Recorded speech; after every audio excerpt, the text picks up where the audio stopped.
NCTV45, The Train, anytime on your time.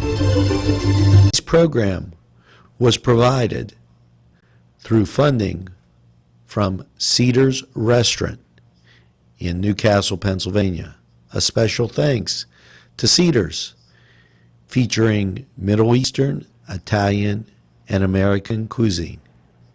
RNA Screen Printing Newcastle is the place to go for signs, shirts, hats, vinyl lettering, embroidery, magnets, vehicle lettering, banners, window decals, and they can put your design on many items. They have decals for vehicles and signs for all your advertising needs. Great selection of sizes and styles of regular or glitter t-shirts. RNA can iron on a logo while you wait and can do any school logo. RNA Screen Printing, 1217 Moravia Street, Newcastle, open Monday through Friday, 9 to 4. Call 724-652-2241. Today's program was furnished by a grant from the Beanery Depot and Deli, featuring coffee, made-to-order subs, and snacks. The Beanery Depot and Deli in Mahoningtown.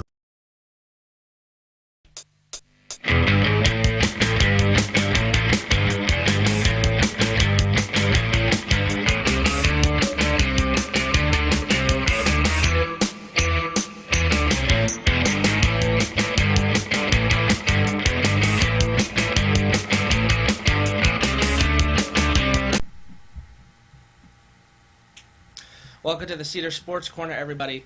I'm Alex Laverson, and with me joining us for discussion is our producer, Mr. Angelo Parada. I fell asleep at the switch there. Yes, he fell asleep. He's had a long day, but hopefully our discussion about Le'Veon Bell, the Pittsburgh Steelers, will kind of wake him up. And anyone who's been following the Le'Veon Bell Pittsburgh Steelers storyline, I feel has a pretty diverse opinion. I don't think, out of every 5 Steeler fans, I would say 3 of them want him to stay long term, and 2 of them, and the other 2 are kind of okay. I don't want to say want him to go, but are okay with the Steelers not signing him long term, maybe getting tagged again. Me personally, Angelo, I'd like to see Le'Veon Bell stay as long as he can. Now, we both know the career life of a running back in the NFL is pretty, I don't want to say short, but running backs obviously take such a beating. I think a running back in his prime lasts, 5 to 6 years at best? Does that sound right to you? And you have issue with how long will you have Ben? Mm-hmm. Well, yeah, that is true. I think, if you get rid of him and Ben, you have no offense. Well, I don't think it'd be the Steelers getting rid of Ben. It comes down to the retirement issue. What if he gets hurt? Well, yeah, that is true. It's not a distinct get rid of. It's just like more of if he's not available. Right. And he has a history of obviously getting hurt. And I just feel like you can't get rid of your playmakers. And Le'Veon Bell's arguably the best running back in the league.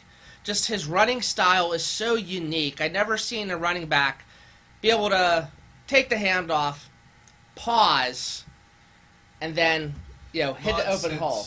Not since Sims. Right, and that he was the guy that could stop on a dime and do that, and so that's why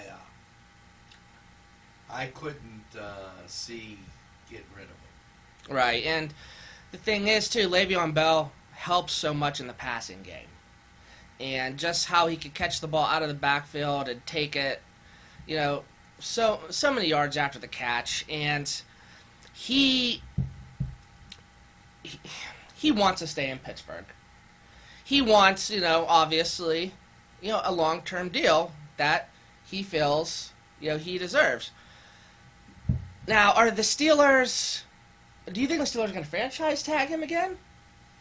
I don't know. I really hope it doesn't come to that. I hope they both can come to a deal that they're both happy with. I don't know how practical that is, but I don't want another disgruntled Le'Veon Bell. Remember, Le'Veon Bell missed training camp last offseason, and his first few games, he was kind of rusty.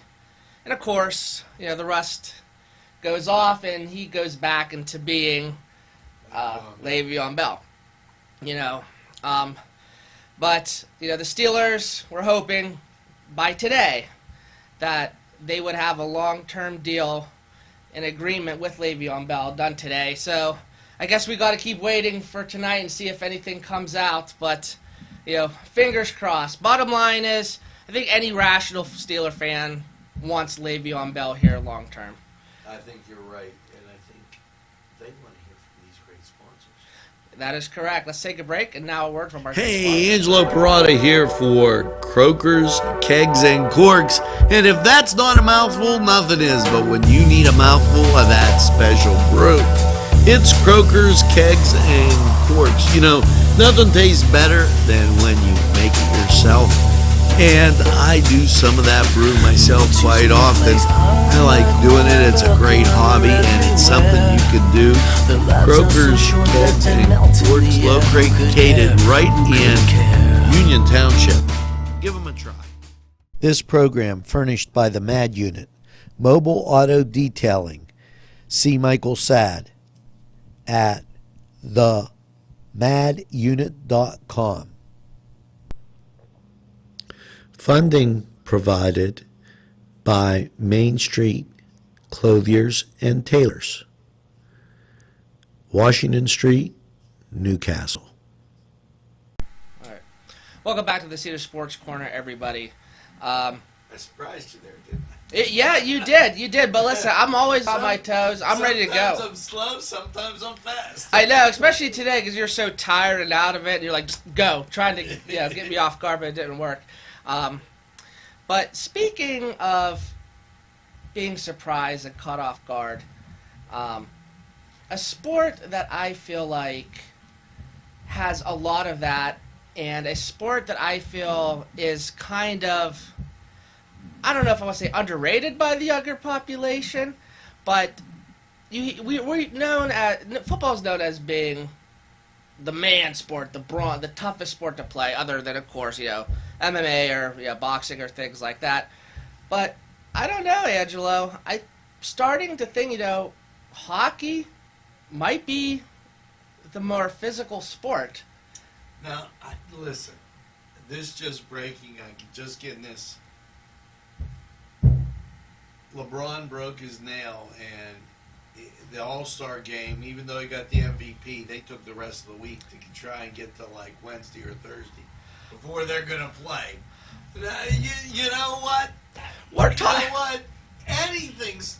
First of all, let's start with the easiest. It got to be NBA basketball. But it's not. Listen, it's not supposed to be physical. How many times we hear of people saying, "Oh, NBA is such a it's such a sissy sport. They get fouled, they cry. It's not supposed to be physical." And I love how you incorporate LeBron James in here when I'm trying to talk hockey and football. You know what? That's well, you. One hockey puck deserves to be mentioned in this group. But go ahead. As far as hockey, I think even more than the physicality of the hits, it's the endurance on the shins. If you've ever skated, Well, there's no stopping. You barely stop. I mean, Yeah. when a whistle blows or something. But yeah, so you might have you might have to switch lines, but you're constantly going. I think, don't quote me on this, but I think I've heard before that in terms of actual football, like gameplay, in one NFL game, really, if you're adding up all the times of the plays, really only equals about 3 minutes of actual, gameplay. Now, at the same but time, it's the mental toughness, because after you get whacked, you have to go face that guy in another 20 seconds, 25 seconds. You got to face him again. well, even more than that, I think compared to hockey, football, I think, has harder hits. It might not be as frequent, but I think you have two players obviously colliding, and that can happen. I'm just going to do this to you. Tell the ice that. Tell the ice that? Yeah. No, well, if you would have let me finish talking, I was going to get to that. That obviously happens in hockey too. So it's the fall that hurts more. I mean, you're falling on ice, unless in Three River Stadium days when you're falling on that Some turf. people were playing hockey right outside our windows a few weeks ago. They were falling on ice. Well, oh yeah, that is, and now it's 72 degrees today, Yeah. and it's going to be 68 tomorrow. Yeah. No wonder why everyone's going to get sick. But bottom line here is that I wanted to have a discussion of NHL and football and NFL football physicality, and our producer finds a way to incorporate his biasness against LeBron James into the segment. Well, see, I'm good at doing one thing. I'm better than Tom Brady at this. I can pull everybody off sides. See, and I just pulled you off sides. See it.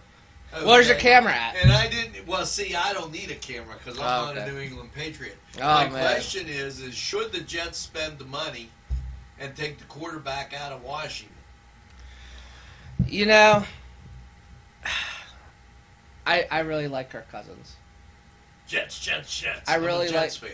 I don't know if I'm Kirk Cousins if I want to go to New York, because you gotta. Why? Because it's bad when you go someplace and the police have an unlisted phone number? I guess. Well, I was gonna say, obviously with the NFC East, they got the Super Bowl champion there now, but in general, you're not gonna win the AFC East. That division has belonged to the Patriots 16 out of 17 years. If I'm Kirk Cousins, you're gonna be playing for wild card spots mostly every year. No.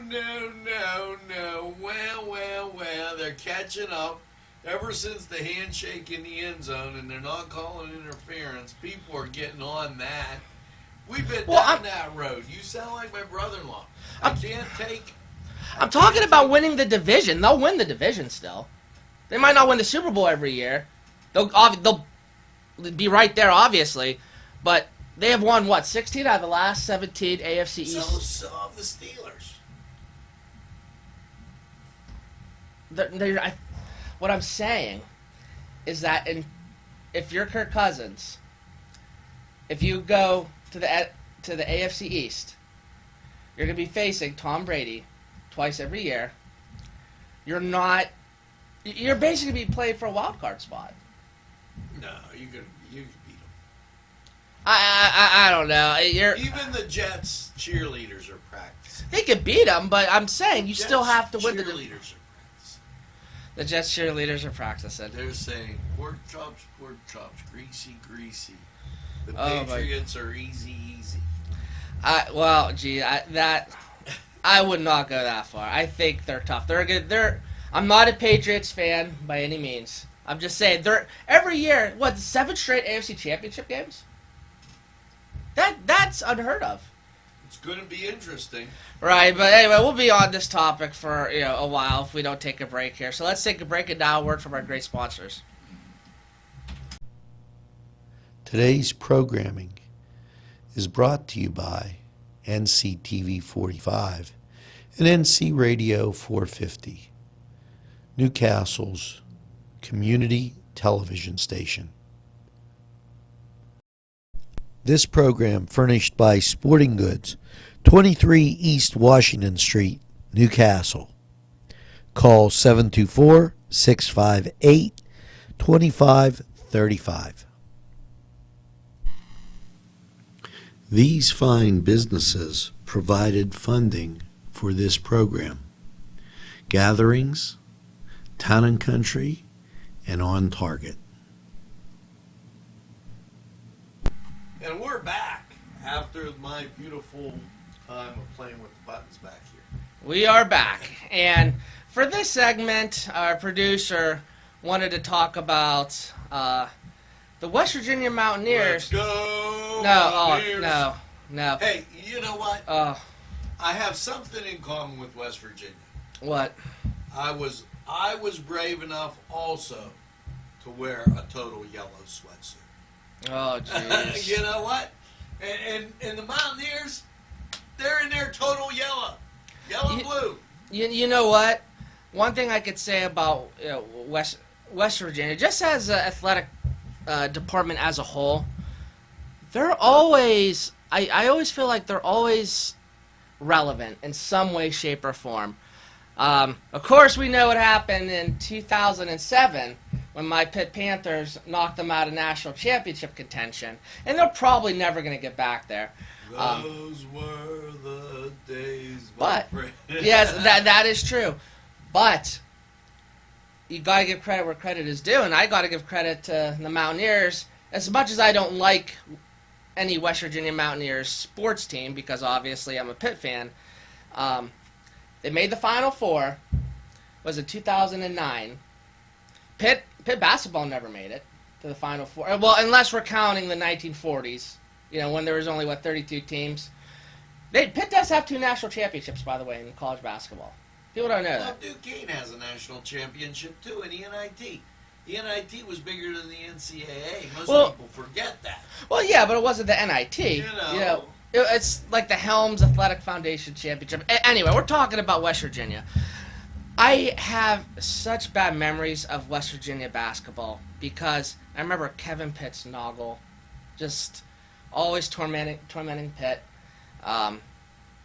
Huggins is a great coach. Yeah, but West Virginia, although not my favorite team, I give them credit for being West Virginia. They never try to be somebody else. That is very well put.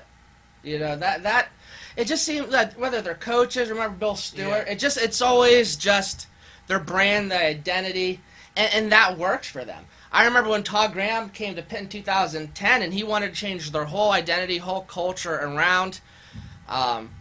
Pitt was coming off 8-5 season and a share of the Big East championship, and Todd Graham wants to change it to a high-tempo, high-octane offense, and that did not go well. He bolted after a year. But West Virginia, just in general, they've always, whether it's football or basketball, they're always constant. Football, they're always, I would say, a pretty high-octane offense. And speaking of inconstant, you have the Duquesne Dukes, who took off like a rocket. Mm-hmm. Not a Kim Jong-il rocket, but a regular rocket. Right. And then, as weather got warmer, they got colder. Now they're non-existent. They've lost the last 3-4 games, and well, I'll tell you what, they're not as non-existent as Pitt right now. Oh man. Now, this is true. Man, Pitt is in such a bad situation. We talked about this last episode, and we don't have to, go by it again. But man, I really want both Duquesne and Pitt to do well. I want that the intercity rivalry can be something special. I have to do this announcement too here. Oh no. This in. Oh no. Cook in the Castle. Food Football Bowl 1. You know what won? What? It was up there. It was a predictor. The Philadelphia steak sandwiches beat the coconut shrimp from New England. With the macaroni alio, the alio would be the extra point that got them. And it was like the coconut shrimp was the fumble that Brady had rolling around there on the ground. Man, you really are offsides. You can incorporate anything into what we're talking about. We went from talking about Duquesne and Pitt hoops, and segued into coconut shrimp, and then segued into a Tom Brady. Yeah, that is impressive. Although I don't know how relevant it always is to our topics, but that's our. Yeah. Let's go, Mountaineers. I don't want to disrespect any Mountaineer fans out there, but I've had some bad experiences going to the backyard brawl at Heinz Field. Their fans are mean. Wear a yellow sweatsuit. You'll do your. Well, I might as well at Heinz Field because they don't. Pitt has no fan support. It seems like anyway. Half the time it is Mountaineer fans. Like half the stadium is usually Mountaineer fans. Well, not really. Pitt doesn't. I don't know, man. West Virginia holds on to being West Virginia. Penn State, even though I really don't like them, they wear their blue uniforms no matter if they're playing hockey or volleyball. So, Pitt has to find a color. Well, their color, I felt, it's pretty set with Narduzzi. The physicality, blue collar. Go back to 1976. Those are the old Pitt uniforms. Well, they use them sometimes. They use them 3 times a year. But I would like to see them full time. But anyway, that's a discussion for another day. But I think we're gonna wrap things up here. And any last word, Angelo? No. Congratulations to the Philadelphia State. Try saying that 5 times fast. Try saying that 5 times fast.